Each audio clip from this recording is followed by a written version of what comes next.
about teaching leave it. The command that says to your dog, hey, leave that alone, I need you to go do something else instead. Leave it is about not only teaching impulse control, but it's about redirection. In other words, if we ask our dog to leave something alone, and they do, but then we fail to reinforce that and redirect them to go do something else, we end up with a dog that we can startle them if they're barking out the window at something, and they might pause for a few seconds, but it's very unlikely that they're gonna go do something that we would prefer that they do. In other words, we can't redirect them. The biggest piece of teaching leave it isn't just that your dog will learn, hey, get out of the garbage, stop barking out the window, leave my shoe alone. It's that we start to teach them, go do something else instead. And then those behaviors just become default behaviors. So as part of training, we're doing a couple of different things at one time so that in the end, we can just, if our dog is sniffing around the garbage can, we can just say, hey, Marshall, leave it. He'll walk away from it, and maybe he'll go over to his toy box and play with a toy, or we can toss him something to do, or we can say, go to your bed or go to your crate. Redirection can be any number of things. It can be sending them to a different location, meaning go to your crate, go lay on your bed, go to your place. It could be, hey, go get your ball instead. Do this instead of doing that.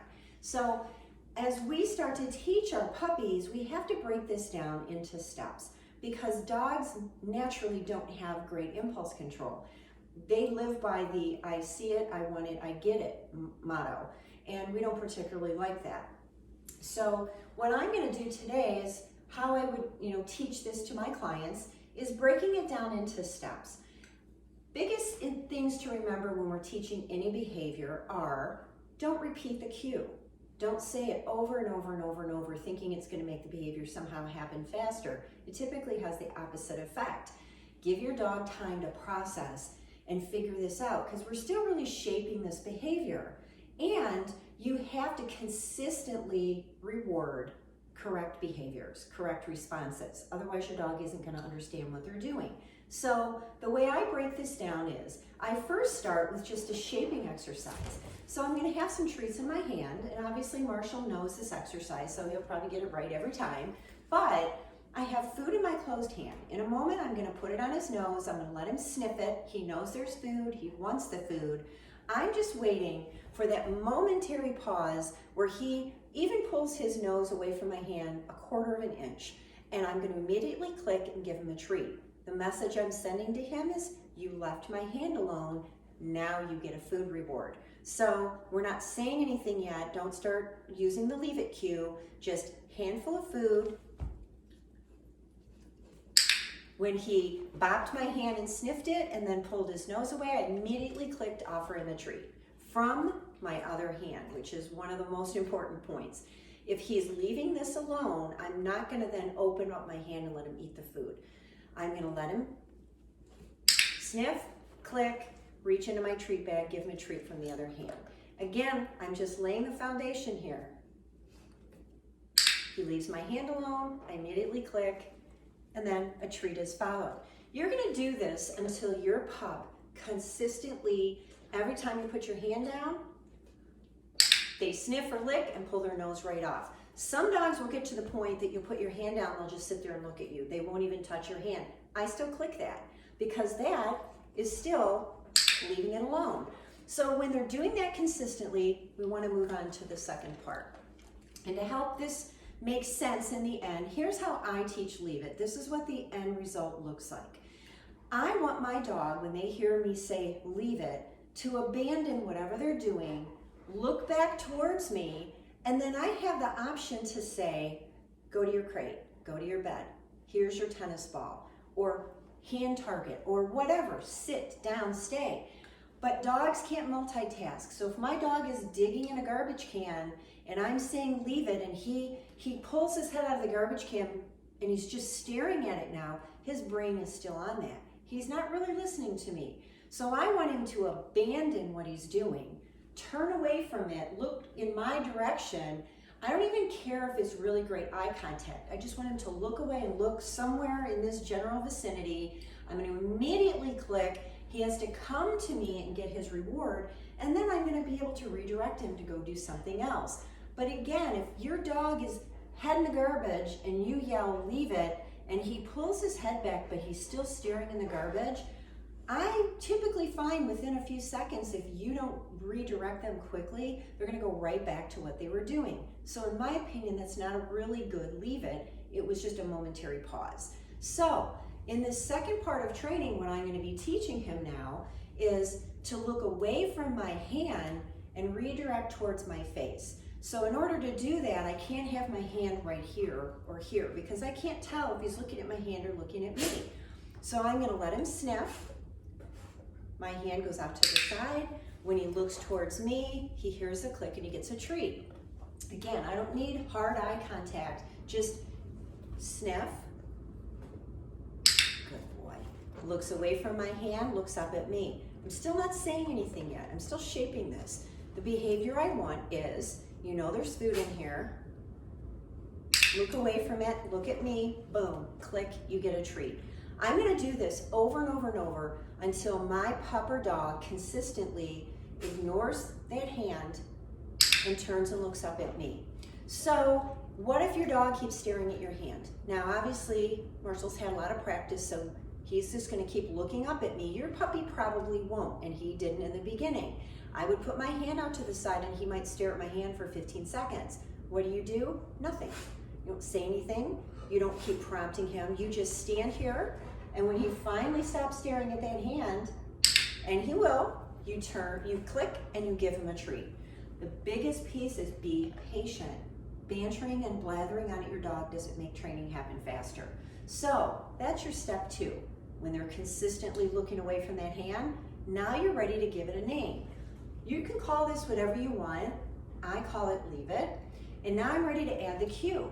But again, timing is everything, and only saying the cue one time is very important. When he is stealing a shoe out of my closet, I want to just be able to say, Marshall, leave it. I don't want to leave it, leave it, leave it, leave it, leave it. I have to say it 15 times before he'll respond. So get it right in training, and then you don't have to go back and try to fix it. So when I introduce the cue, it's going to be pretty straightforward. In a moment, I'm going to handful of food, put it under his nose, let him sniff. I'm going to put my hand out to my side, not up here, but down here. So he actually has to choose to leave it alone and look at me. When he looks away from my hand and turns towards my face, click, treat from my other hand. And again, I only say the cue one time. So sniff, leave it. He looks up towards me, click, gets a treat. Do you need to scream the cue? No. Leave it! Doesn't make it happen faster. It's just louder. I also have found many of my dogs over the past 20 years have been working therapy dogs.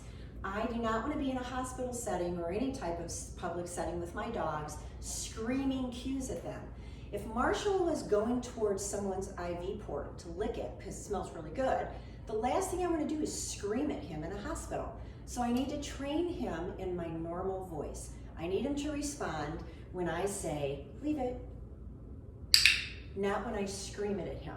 So just keep that in mind when you're training. It's something over 20 years I've seen a lot in class. And I always gently remind people, use your inside voice. So when I'm using this cue now, I'm just practicing over and over and over again. He sniffs it, leave it. Looks away from my hand, looks up towards me, click, give him a treat. You're gonna just practice this, a couple minutes every day, randomly throughout your day, till your pup is consistently looking away from your hand and looking towards you. Leave it.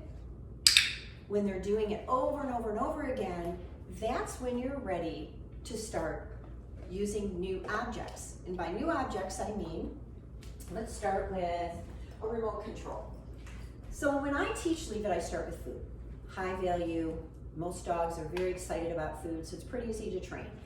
But you could probably put a long list together of things you would like your puppy or dog to leave alone.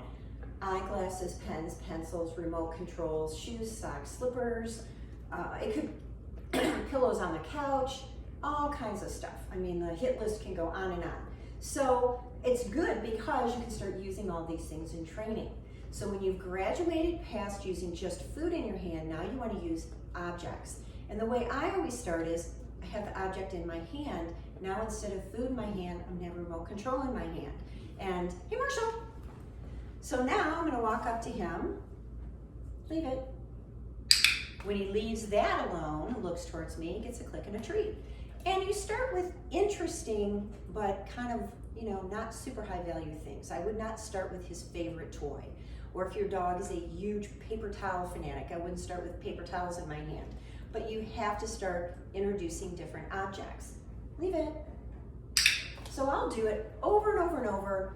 So maybe today all day I use the remote control. Tomorrow I'm gonna use a slipper. The day after that, I'm gonna use a water bottle. And I just practice over and over and over again.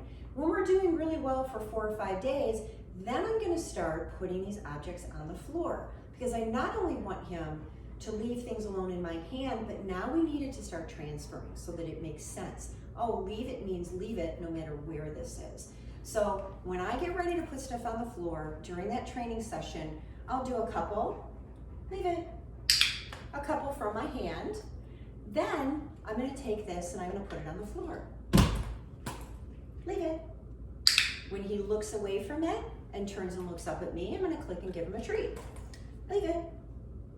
Granted, remote controls aren't his, he's really not that interested in remote controls, but that's what makes it a good training tool for a dog, is it's interesting enough to pay attention to it, but not so interesting he wants to steal it and run off with it. So, okay, so today I was using my remote control. Then I'm gonna move on to a tissue. So how many puppies and dogs can resist a good tissue or a paper towel? So I start again, it's in my hand. Hey Marshall, leave it. Leaves it alone, looks towards me, click and a treat. Do a couple more, leave it. When he's consistently leaving this alone, then I can attempt to put it on the floor. Now with objects like this that are more tempting and you think your dog may pick it up and try to steal it or eat it, you can drop it on the floor and anchor it with your foot, meaning put your foot over it, because I don't want him to just reach down and grab it and take off with it. So I'm gonna let him have a little sniff, leave it. He ignores the tissue, looks up at me, click, give him a treat. And then I'll move it a little bit, leave it. He looks away, click, give him a treat. So I can just play with this for a minute or two, kick it around the floor, leave it. When he's noticing it, I just cue him to leave it, boom, click, treat. So now I've successfully added 2 new objects. But the key to adding a new object is you always start with it in your hand. Get a couple good repetitions where they're leaving it alone, then try to put it on the floor. I personally don't just start randomly throwing things onto the ground, hoping that they'll leave them alone. So your training program should be pretty straightforward. First you teach the cue, then you train it. You just repeat it and reinforce it over and over and over again. Then you slowly start to add in new random objects, gradually working towards high value things, especially things your puppy or dog has a problem with leaving alone. Over time, what you're gonna find is you ask them to leave it, they're gonna quickly abandon something. That's when you start adding the redirection. So if Marshall was trying to sniff near the garbage can, I would cue him to leave it, and when he left it, I would grab something that I know he really likes and say, good boy, go get it. And I would let him go get his favorite toy. So now I've redirected him. Leave that alone, play with this instead. So you have to be thinking ahead, what are some of my dog's favorite toys? What things, Marshall likes his fleece bones. So when you start training at that level with them, you have to have something really good to redirect them. You also can redirect them to go do something else. For example, if your dog's barking out a window and you're in the middle of doing something and you just need them to stop and calm down, maybe you're going to redirect them to go to their crate, toss a favorite toy in there, put them in their crate and shut the door. So that's the long-term goal of leave it. Stop doing that. I need you to do this instead. But it's a gradual process. It's age-based. An adult dog will train much faster than a puppy will. You also have to just give all of puppies and dogs a chance to figure this out, because again, we're working on their impulse control. So start simple, teach the behavior, gradually add in more distractions, higher value objects, and then add that redirection piece at the end. And that's typically where you faded out the click and the treat. But you have to set them up for success. So lay the foundation, then make it harder.